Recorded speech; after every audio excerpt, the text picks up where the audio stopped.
Did all human languages begin at Babel? In a time long forgotten, when the world still spoke with one voice and the hearts of mankind beat in unity, humanity dreamed of greatness.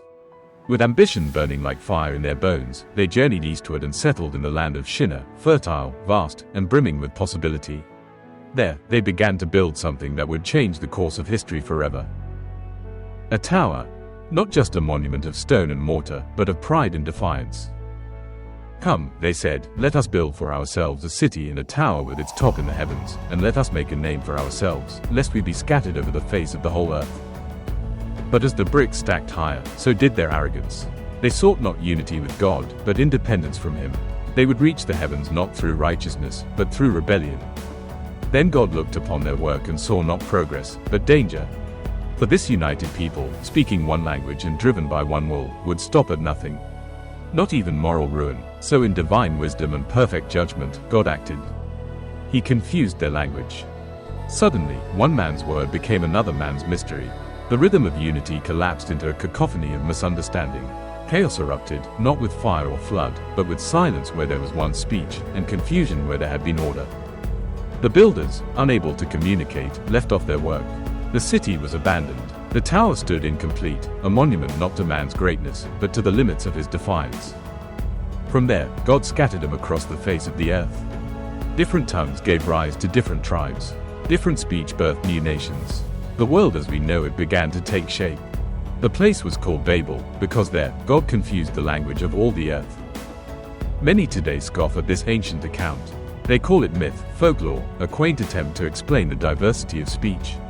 But when you listen closely to history, archaeology, and the whispers of ancient cultures, the echoes of Babel become harder to ignore. For what do the oldest written records, the linguistic fossils, of humanity, reveal? That language did not begin in the forests of Africa or the mountains of Europe, but in the cradle of civilization, Lower Mesopotamia. Shinar, Babel. And what do we find when we study the languages of today?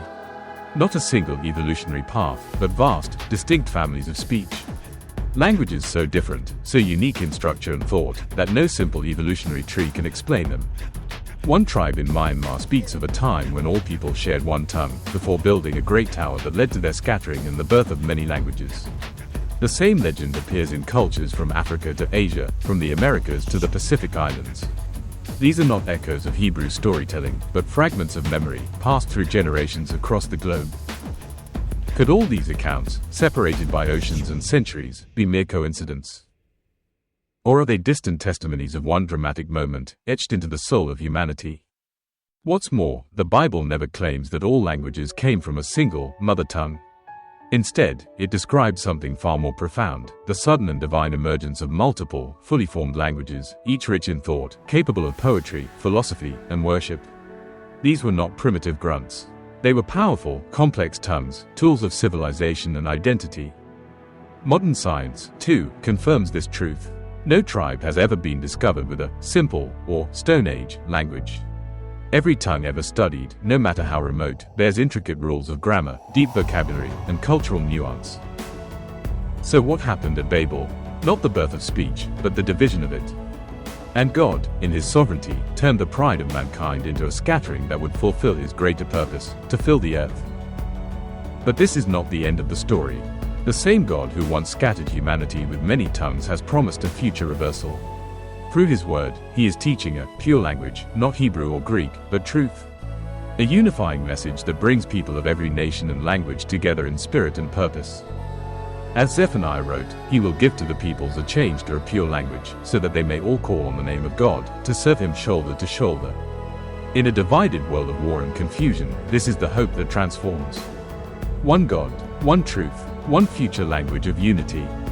The Tower of Babel may have fallen, but the plan of God stands eternal.